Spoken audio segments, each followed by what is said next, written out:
Bonjour, bienvenue dans Purpose Info, le podcast de la raison d'être. Pour la première édition, nous avons réuni un chercheur en management et un économiste qui ont l'un et l'autre été inspirés ces derniers temps par le thème de la raison d'être des entreprises.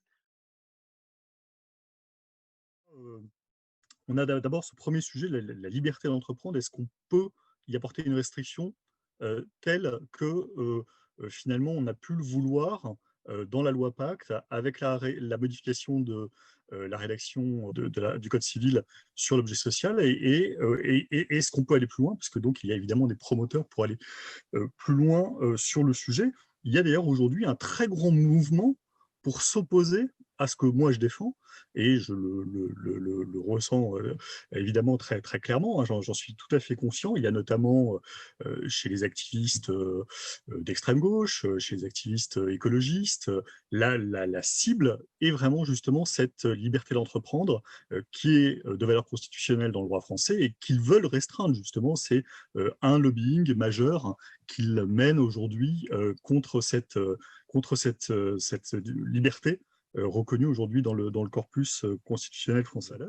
Je souhaiterais vraiment profondément en fait qu'on ait des possibilités, mais le moins de contraintes possible. Et c'est la tendance vers la contrainte que la loi Pacte, évidemment d'autres tentatives précédentes, évidemment donc à l'origine de la loi Pacte, le rapport Notat-Sénard, deux courants d'ailleurs très intéressants, hein, Madame Notat, qui j'ai débattu longuement et plusieurs fois, Monsieur Sénard, deux courants de pensée, le catholicisme social, l'histoire de la CFDT, le courant sédétiste, qui sont tous les deux très soucieux d'encadrement de l'entreprise, de lui mettre des bornes, de lui mettre des contraintes souvent. Eh bien, c'est ça que je critique profondément et qui me semble dommageable, en fait, par rapport à l'extraordinaire profusion que permet le cadre de l'économie de marché dans beaucoup de pays, dans certains pays un peu plus qu'en France, et c'est celui que j'appelle de mes voeux. Il n'a jamais été dit et il n'a jamais été défendu que l'entreprise, dans le cadre donc de toute cette réforme, de ce corpus de réforme, que l'entreprise devait avoir des missions d'intérêt général. Personne n'a jamais dit que l'on considérait l'entreprise comme un quasi-service public ou que l'on devait faire de l'entreprise des ONG. Que le fonctionnement de l'entreprise doit être orienté et doit être mis au service de grands défis sociétaux, environnementaux qui traversent nos sociétés contemporaines.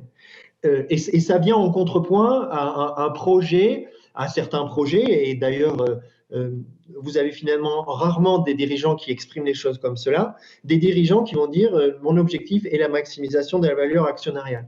Si vous voulez, la loi Pacte et les réformes, elles établissent un contrepoint par rapport à un discours dominant et qui ne vient pas forcément des chefs d'entreprise, qui consisterait à dire que l'objectif et la raison d'être est la maximisation du profit. Et la réponse qui est faite, c'est de dire non, l'objectif de l'entreprise n'est pas la maximisation du profit, la raison d'être de l'entreprise est de participer aux différents défis sociétaux, environnementaux auxquels la société les sociétés et les économies de marché de ce début du XXIe siècle sont confrontés.